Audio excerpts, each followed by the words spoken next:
Today we're going to look at Egyptian architecture, and we're going to look at it in a kind of generalized way. That is to say, part of it will be historical, part of it will be geographical, and part of it will have to do with basic organizational principles, basic formal ideas, basic ideas about the landscape, about technology, and building that give character to Egyptian architecture. But the first thing I'd like to do is call your attention to this quote by Ernst Gombrich, who's a great 20th century art historian. In looking at Egyptian art, he notices this: "It is one of the greatest things in Egyptian art that all the statues, paintings, and architectural forms seem to fall into place as if they obeyed one law, which the creation of all people seem to obey: a style."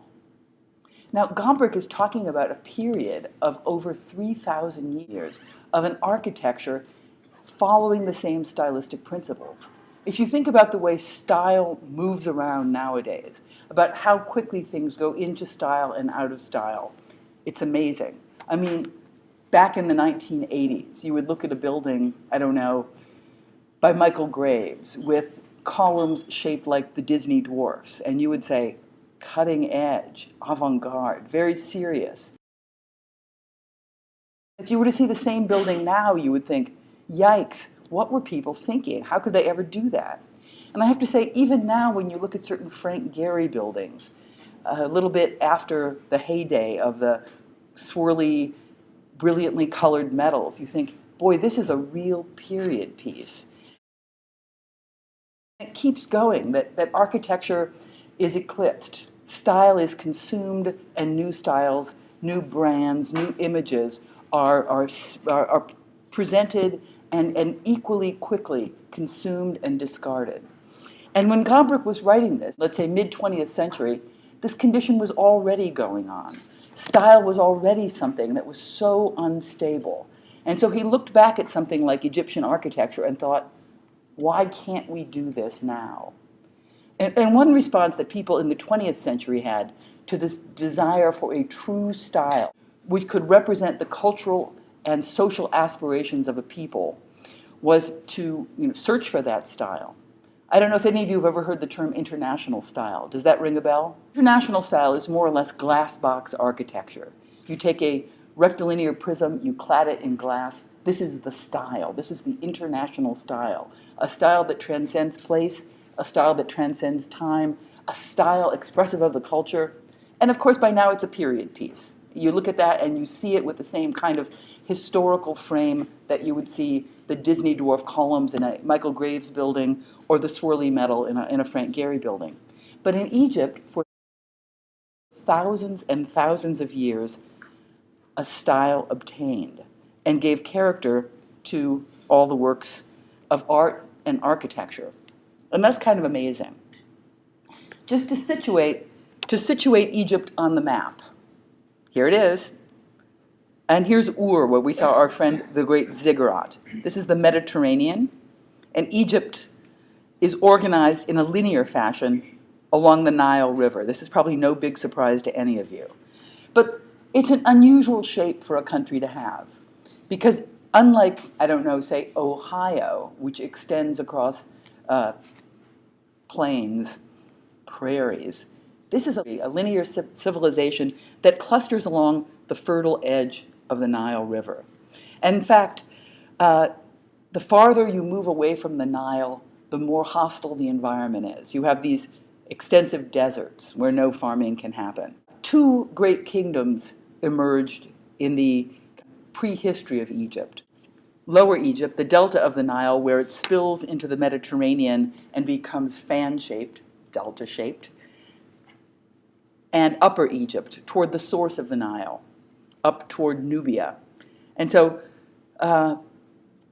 these two civilizations in early history came together, and we'll look at that in a moment. But one interesting thing about this kind of orthogonality, the north-south direction of the Nile, is that it's met by another strong giver of form, and that's the east-west path of the sun. So easy to orient in Egypt. You're either walking along the Nile or you're walking along the path of the sun. And because of that, there's a strong preference for orthogonal form. Do you know the word orthogonal? Because I do. You probably know the word orthodontist. And what does the orthodontist do? The orthodontist straightens your teeth, right? Or the orthopedic surgeon straightens something else, something surgically, your bones. So the orthogonal means organized by right angles, organized by 90-degree angles. And if you look at Egyptian art here, and these are ones showing life on the river, you can see that this is not naturalistic representation of life, but a representation strongly conditioned by an orthogonal geometry, by the cardinal axes, north, south, east, west. Scenes of life on the river, the Nile is incredibly important. In fact, here we see a hieroglyph, an Egyptian hieroglyph for world. And it's a nice little diagram. It reminds me of the diagrams we were doing last time in class. A circle, and in fact it's a gated circle. If we could see this well, you would see little towers. And east-west, north-south paths subdividing this. So in many ways, that's all you need to understand the organization of form in the Nile. Although it's not quite so clear as all that, because the Nile is not stable. The Nile is subject to seasonal floodings. And when the Nile floods, this marker of territory, this boundary line of property, swells, swallows up the land, and disappears. And so because of the instability of the boundaries of the Nile, and because of the desire to tax people for the land that they had, and because of farmers' desire to reclaim their land even when the boundaries have disappeared, surveying emerged very early on in Egyptian society, and with surveying, geometry, a kind of profound knowledge of geometry. So here we have Herodotus, historian, who says, "This king divided the land so as to give each one a quadrangle of equal size, and on each imposing a tax. But everyone whose part of the river tore anything away, he sent overseers to measure out how much of the land had become smaller in order that the owner might pay on what was left. In this way, it appears to me, geometry originated, which thence passed to Greece." So geometry, the Egyptians have their kind of clearly delimited terrain, and they have a way to measure it and quantify it, and an increasing sophistication in mathematics and technology.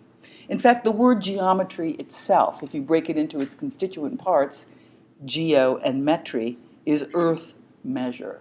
So geometry, in its origins, is the science of measuring the earth. So this precision, this mathematical precision, this desire for the orthogonal and the geometrically clear begins to give form to everything they do. This is a line drawing that represents a relief sculpture inside a tomb. And what the sculpture shows you are workers sculpting giant statues. And it's interesting to look at the scaffolding that they have, because the scaffolding seems to act like a kind of grid that helps the workers over here and the workers over here and the workers in Upper Egypt and the workers in Lower Egypt collaborate on projects, and the pieces come together and they all fit. It's kind of unbelievable. And they didn't have sophisticated tools, of course. These are people really with very, very primitive technology available to them. But one trick they used for their geometry and their measuring of the earth was the simple rope, the knotted rope. And again, these are redrawings from things inside of tombs. So we have this as kind of archaeological evidence that really these techniques were adopted. If you take a rope and you knot it into 12 sections, you can then stretch it out and make yourself a triangle, 3, 4, 5. And that's great, because what's so great about the 3, 4, 5 triangle is that you're using simple whole numbers. But with these simple whole numbers, you get a right angle. And I'm proving it to you using mathematics here. This is the Pythagorean triangle, and we have the square of the hypotenuse being equal to the square of the other two sides. So this is a simple technique. And it's a simple technique that you can use at enormous scale for the kind of monumental projects people were using. But in an even more refined way, there was a sense of measure pervading everything that was done. There was a canon. And the word canon here means a rule or a law. And in the case of the Egyptian canon, it means a rule or a law of proportions. Again, this is something some German art historian observed and wrote about, that he noticed that there were a number of relief carvings where you could still see this kind of grid work underneath the figure. And it was conserved over thousands and thousands of years, so that you would begin to get this kind of proportional figure again and again and again. And that made it possible for these great projects to take place under the control of many overseers and many workers, and for everything to fit together. There are other things about Egyptian form that are pretty interesting. And I think if we look at this little statue from 1480 BC, we can see that it really looks quite different from everybody in this room. None of you are little cubic people, for example. None of you have little baby heads sticking up on your cube, because none of you are cubic. So something different is going on here than the representation or portraiture of human form. Something is happening here that's more driven by ritual than the desire to commemorate the fleeting presences of people on earth. And here we have a good vocabulary word, hieratic. Hieratic is not the same as hierarchical. Hierarchical means an order of relationships from top to bottom. Hieratic means having to do with ritual, having to do with a kind of formalized behavior or formalized image that has ritual significance. It's also stereometric, another great vocabulary word, not so different from haptic, actually. Stereometric, in my really good definition of it, means something you could make out of cheese. That is to say, if you bought a block of Kraft cheese, or Velveeta, let's go for the really good brand of cheese, and you wanted to carve art out of Velveeta cheese, you would never get a Bernini. It wouldn't happen. The cheese would flop. But you could make this out of cheese because it has to do with solid masses. It is haptic. It is stereometric. It is a solid form. It's abstract and it's subtractive. The intricacies of form are not created through adding things together, but by removing material. Part of things that make it so ritualized, so hieratic, are the extremely formalized organization of parts. It is axial, there's an axis, it's symmetrical, both sides reflect around the axis, it's static. This guy does not imply movement, but stasis. It's formulaic. It's almost more like writing than like portraiture. And in fact, if you look at the cube, you can see that on the cube, there is a kind of writing inscribed. So this is sort of a tablet that contains messages. And the image itself is kind of like writing, kind of like a message. So qualities of Egyptian art are really highly formalized: axial, symmetrical, abstract, stereometric, haptic, hieratic, subtractive, formulaic, and so forth. Just like writing, just like hieroglyphs.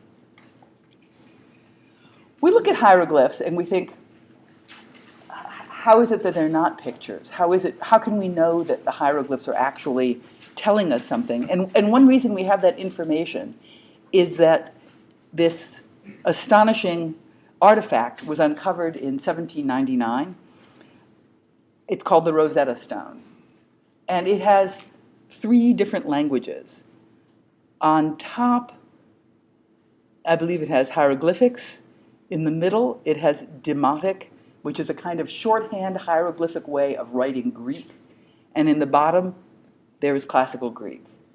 And so any good scholar in 1799 or 1822, like Jean Champollion, would be well schooled in Greek. And so they could look at the Greek and they could find recurrences of Greek words, or where they know that the word, let's say, cow happens here, happens here, happens here, and they find it again there. And so using the Rosetta Stone and the correspondence between Greek and hieroglyphs, the code was cracked. And it became possible for scholars and archaeologists to actually read these picture writings, the hieroglyphs on tombs. And when they read them, it's usually stuff like 20 bushels of grain, 30 jars of olives, 5 bottles of oil. It's usually really boring. It's usually a kind of inventory of the crops. But occasionally it's pretty interesting. For example, there is something called the Book of the Dead. And the Book of the Dead was translated from hieroglyph into knowable languages. And it really outlines this idea of the afterlife that animates so much of the art and the architecture of the Egyptians.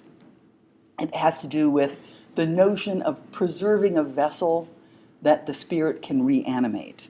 In fact, the word sculptor in Egyptian, means he who keeps alive.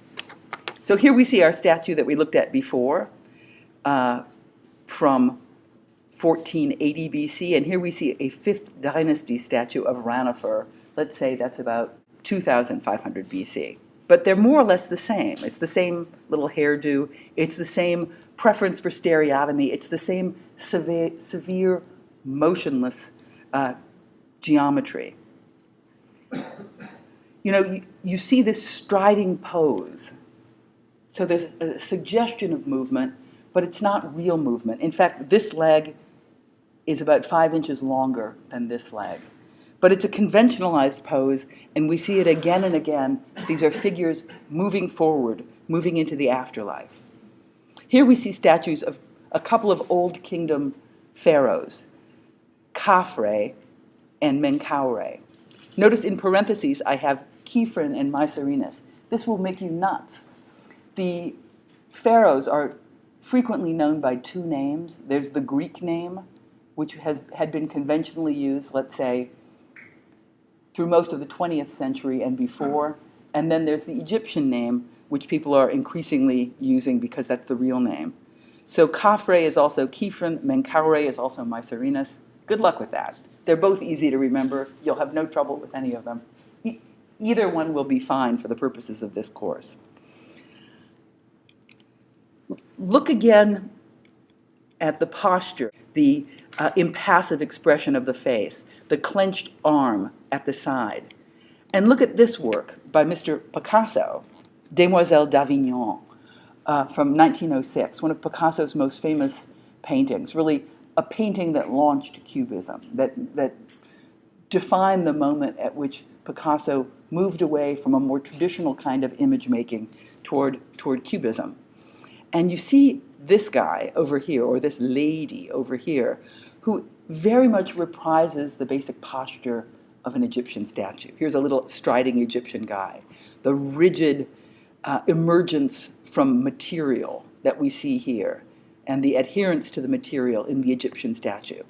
In fact, Picasso uses this to set up a kind of narrative about the development of art, from this moment of extreme stasis in Egyptian art through classical deployments of these kind of traditional odalisques or nude figures in a full circle back toward what he might see as a more essential or more primitive, more authentic moment that he derives from African masks. So in many ways, it's a full circle.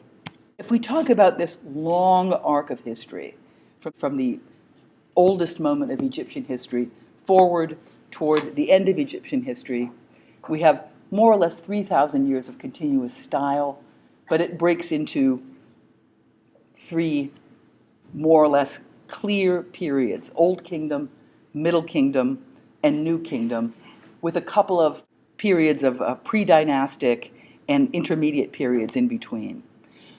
Old Kingdom is probably the stuff that you're familiar with. This is the time of the Great Pyramid building. This is the time when the capital was up in the Nile Delta. Middle Kingdom was really a period with lots of squabbling, lots of battles, not so much monumental architecture.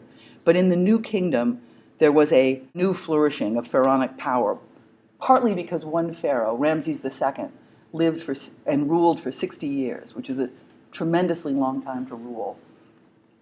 So let's look specifically at Old Kingdom, which is the 3rd to the 6th dynasty. And you might say, well, why do we start with a 3rd dynasty? And the answer is because we have pre-dynastic stuff.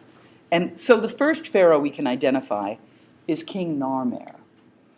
And we know him because we can read hieroglyphics, of course, and there is a stone palette called the Palette of Narmer that tells a story.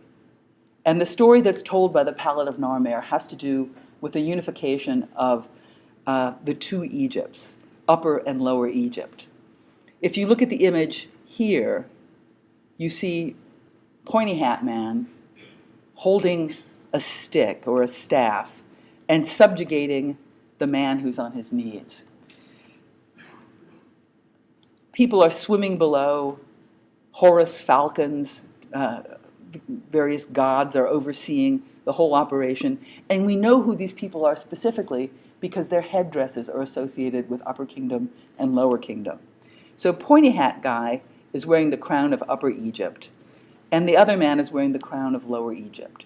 So back in around 3100 BC, Narmer, also called Menes, because we like to use multiple names to mess with you, united the 2 Egypts. And that marks the moment of real consolidation of power and strength and the emergence of these great architectural works.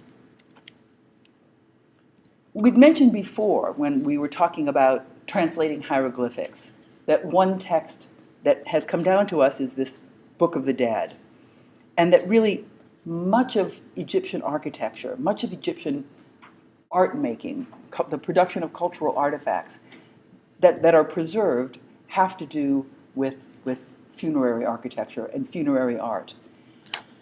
It's probably because a lot of the everyday architecture, everyday artifacts weren't built for eternity. You might take river weeds, weave them together, give yourself a basket.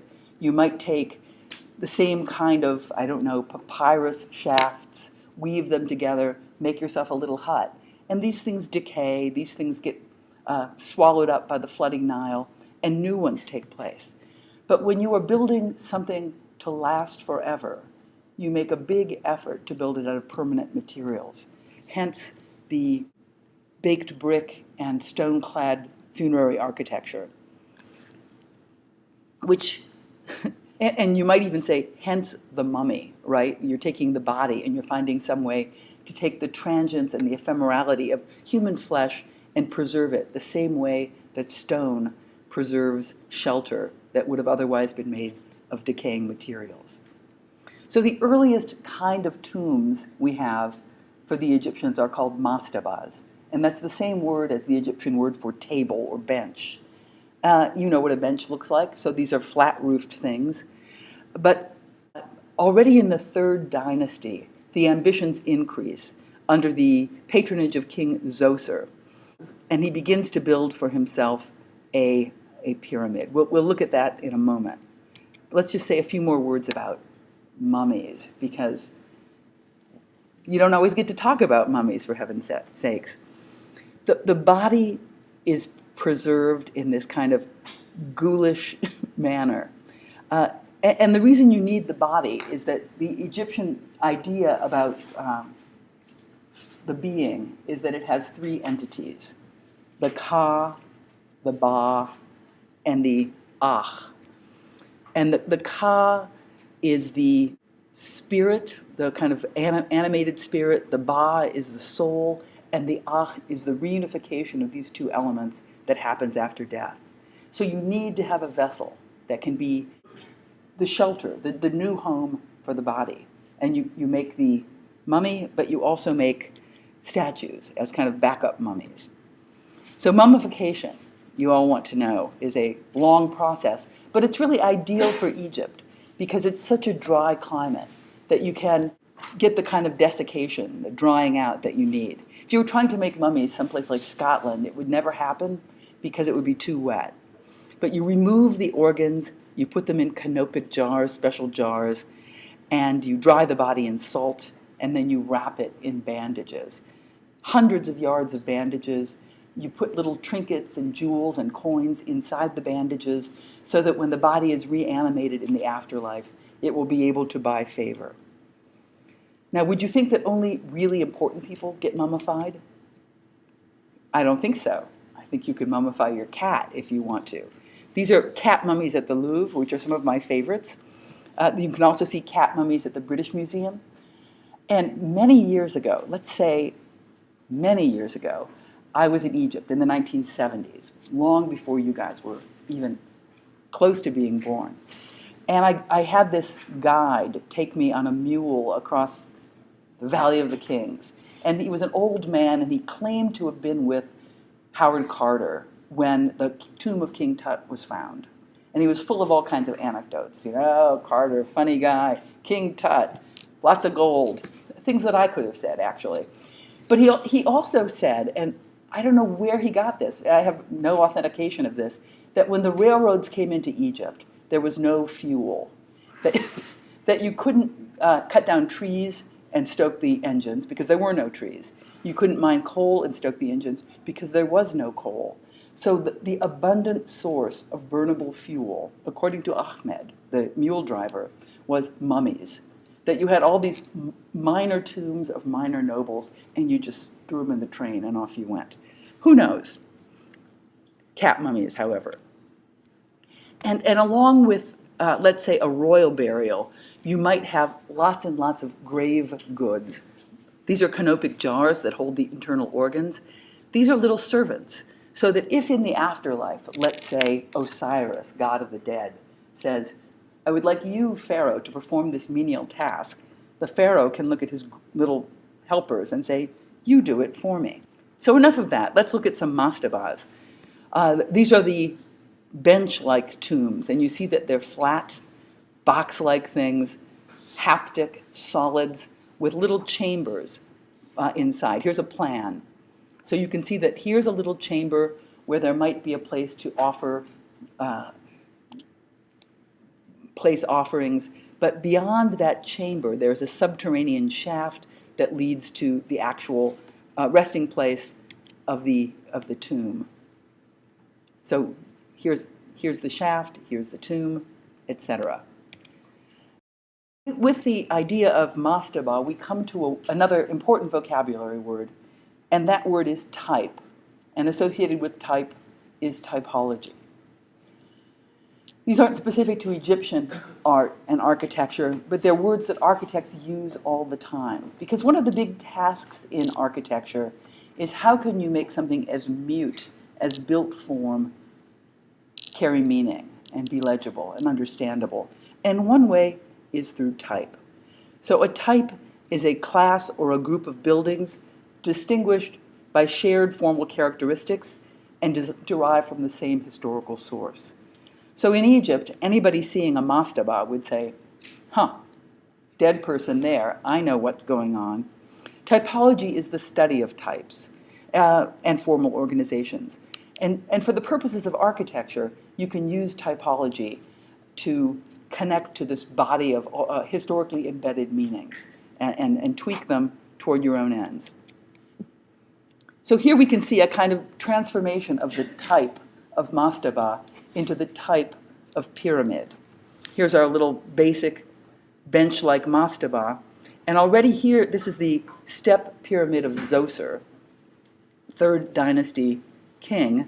We see that the mastaba has become a stacking of mastabas, so that it begins to resemble a kind of pyramid or a kind of ziggurat.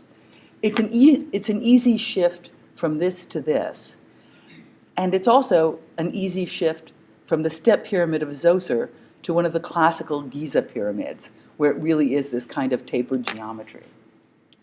Let's look more closely at Zoser's pyramid in Saqqara, 3rd dynasty, 2030 BCE. It's a great thing. It's a great thing in the same way that the ziggurat in Ur is a great thing. It really marks itself as a point of difference. You have this large, extending, flat surface of the desert. You get a precinct that already makes it special. And within that precinct, you begin to create concentric terraces and celebrate one point. It also is mountain-like. It's as if nature itself was being replicated in the architectural gesture. Here's a camel, in case you were doubting that this was in Egypt. An interesting thing about the step pyramid of Zoser, and notice here we have two spellings for your convenience, DJ Oser or Zoser. We know the architect. This thing was thought to be so amazing that in 2630 BC, the architect was deified for conceiving of this thing. Zoser elevated him to the realm of the gods. Otherwise, how could this be done?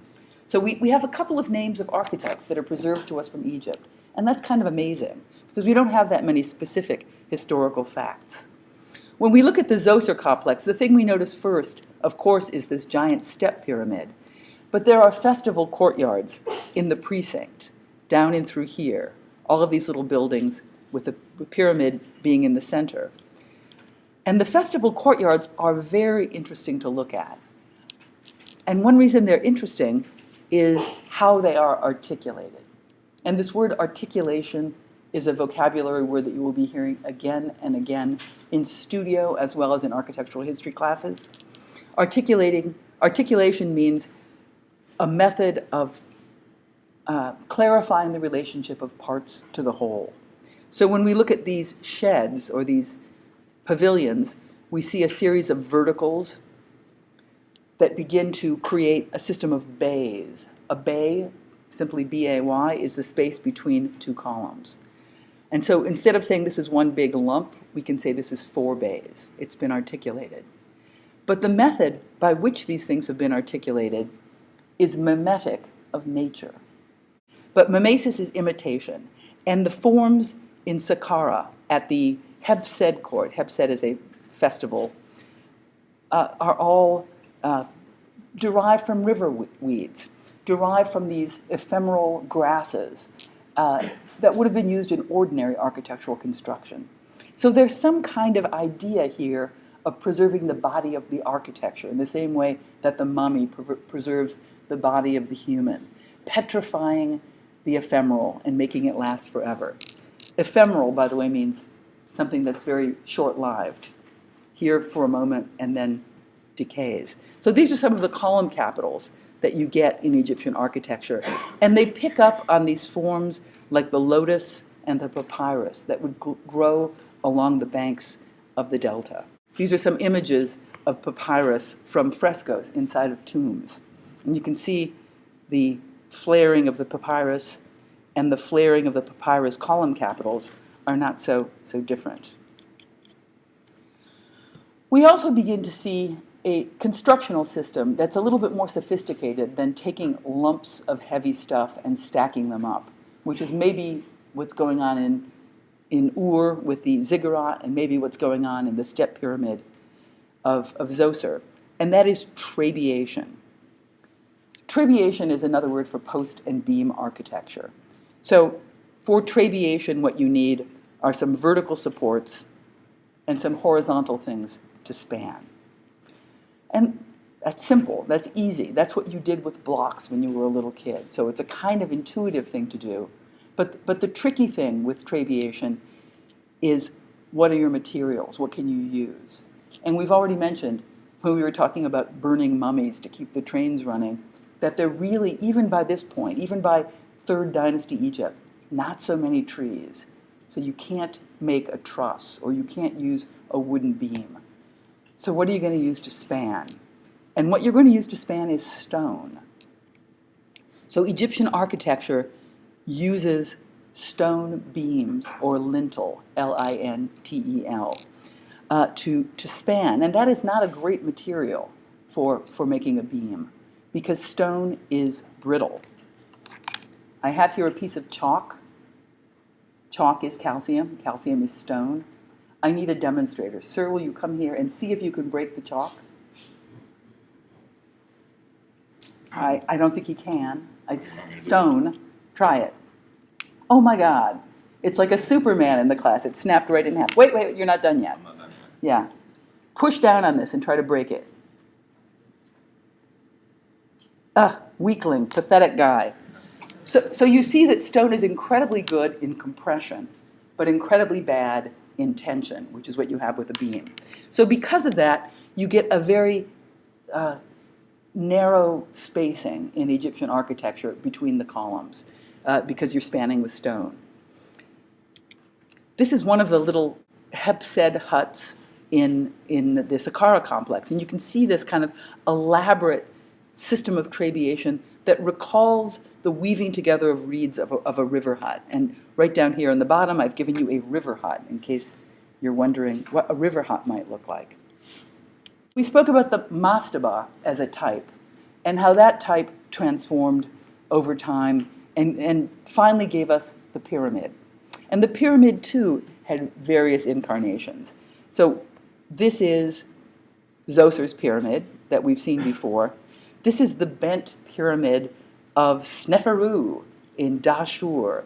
And finally, the pyramid of Cheops in Giza, the great pyramids that you're familiar with. And it's a kind of interesting march toward perfection, you might say. If I were Le Corbusier, the great Swiss architect who wrote a lot about architecture, I would say what happened with Zoser is that the type was identified. And Corbu would say the architect is like the engineer. You look for the type, and once you've asked the right question architecturally, you can then begin to perfect the type. So I would say Sneferu's pyramid is getting toward the answer, but whoops, it bends. And one reason it bends is that the angle was too steep, and they could not continue executing it at that angle. And by the time you get to Cheops, Corbu would probably say, the question was asked, the type was identified, and the type was perfected.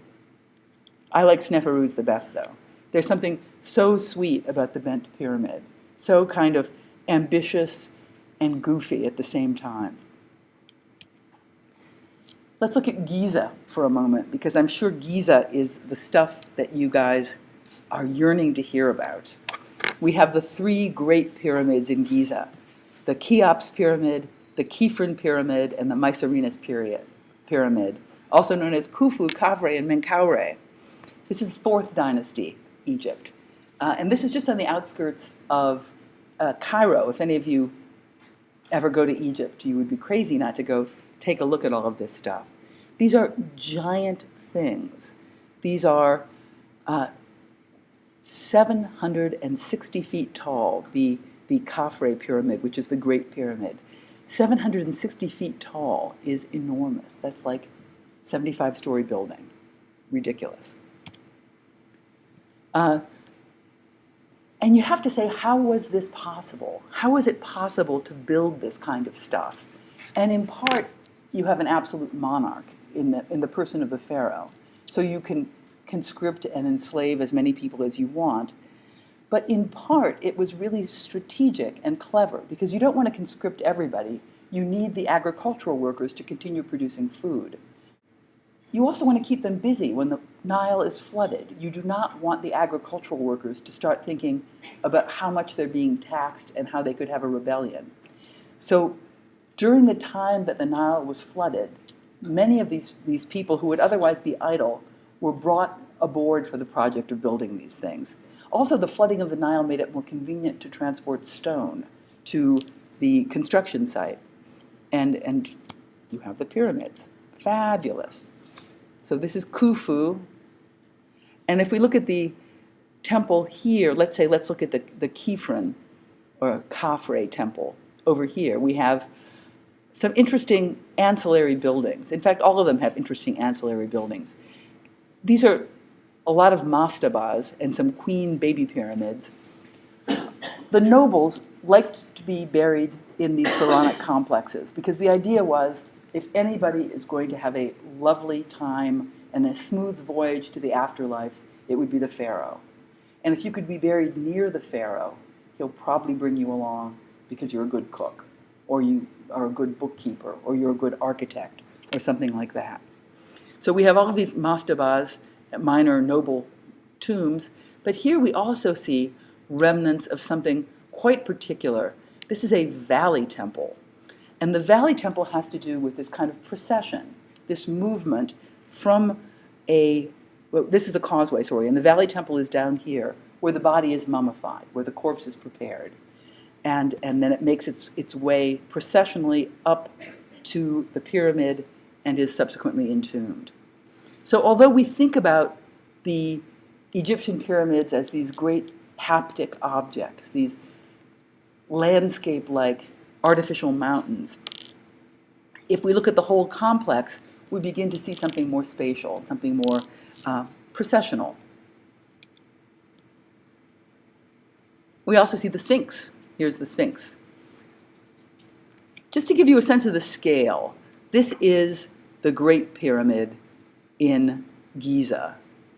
And this is, nobody's probably been to North Korea, so you don't know what that is. This is some crazy hotel they're building there. But right underneath it is the Shard in London, a Norman Foster building that's just recently constructed. Has anybody been to London? Have you seen this big pointy thing sticking up?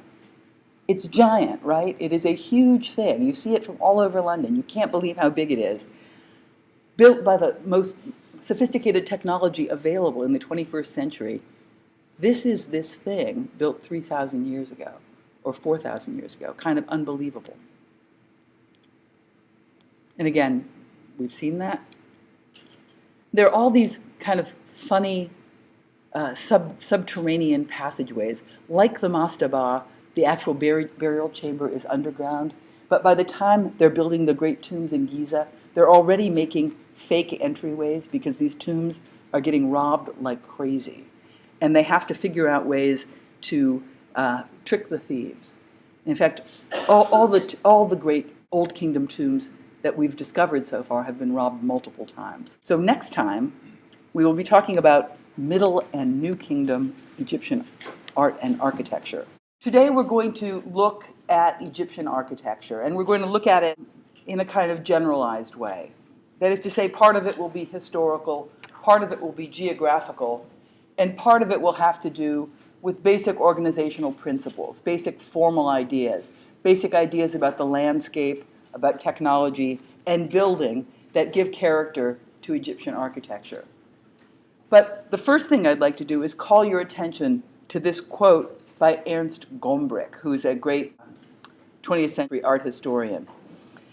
In looking at Egyptian art, he notices this: it is one of the greatest things in Egyptian art that all the statues, paintings, and architectural forms seem to fall into place as if they obeyed one law, which the creation of all people seem to obey: a style. Now, Gombrich is talking about a period of over 3,000 years of an architecture following the same stylistic principle. Mediterranean and becomes fan-shaped, delta-shaped, and Upper Egypt toward the source of the Nile, up toward Nubia. And so these two civilizations in early history came together, and we'll look at that in a moment. But one interesting thing about this kind of orthogonality, the north-south direction of the Nile, is that it's met by another strong giver of form, and that's the east-west path of the sun. So easy to orient in Egypt. You're either walking along the Nile or you're walking along the path of the sun. And because of that, there's a strong preference for orthogonal form. Do you know the word orthogonal? Because I do. You probably know the word orthodontist. And what does the orthodontist do? The orthodontist straightens your teeth, right? Or the orthopedic surgeon straightens something else, something surgical. If you think about the way style moves around nowadays, about how quickly things go into style and out of style, it's amazing. I mean, back in the 1980s, you would look at a building, I don't know, by Michael Graves with columns shaped like the Disney dwarfs, and you would say, cutting edge, avant-garde, very serious. If you were to see the same building now, you would think, yikes, what were people thinking? How could they ever do that? And I have to say, even now when you look at certain Frank Gehry buildings, a little bit after the heyday of the swirly, brilliantly colored metals, you think, boy, this is a real period piece. It keeps going, that architecture is eclipsed. style is consumed and new styles, new brands, new images are presented and equally quickly consumed and discarded. And when Gombrich was writing this, let's say mid-20th century, and gave character to all the works of art and architecture. And that's kind of amazing. Just to situate Egypt on the map. Here it is. And here's Ur, where we saw our friend, the great ziggurat. This is the Mediterranean. And Egypt is organized in a linear fashion along the Nile River. This is probably no big surprise to any of you. But it's an unusual shape for a country to have. Because unlike, I don't know, say Ohio, which extends across plains, prairies, this is a linear civilization that clusters along the fertile edge of the Nile River. And in fact, the farther you move away from the Nile, the more hostile the environment is. You have these extensive deserts where no farming can happen. Two great kingdoms emerged in the prehistory of Egypt. Lower Egypt, the delta of the Nile, where it spills into the Mediterranean. This condition was already going on. Style was already something that was so unstable. And so he looked back at something like Egyptian architecture and thought, why can't we do this now? And one response that people in the 20th century had to this desire for a true style, which could represent the cultural and social aspirations of a people, was to search for that style. I don't know if any of you have ever heard the term international style. Does that ring a bell? International style is more or less glass box architecture. You take a rectilinear prism, you clad it in glass. This is the style. This is the international style. A style that transcends place, a style that transcends time, a style expressive of the culture. And of course, by now it's a period piece. You look at that and you see it with the same kind of historical frame that you would see the Disney dwarf columns in a Michael Graves building or the swirly metal in a Frank Gehry building. But in Egypt, for thousands and thousands of years, a style obtained.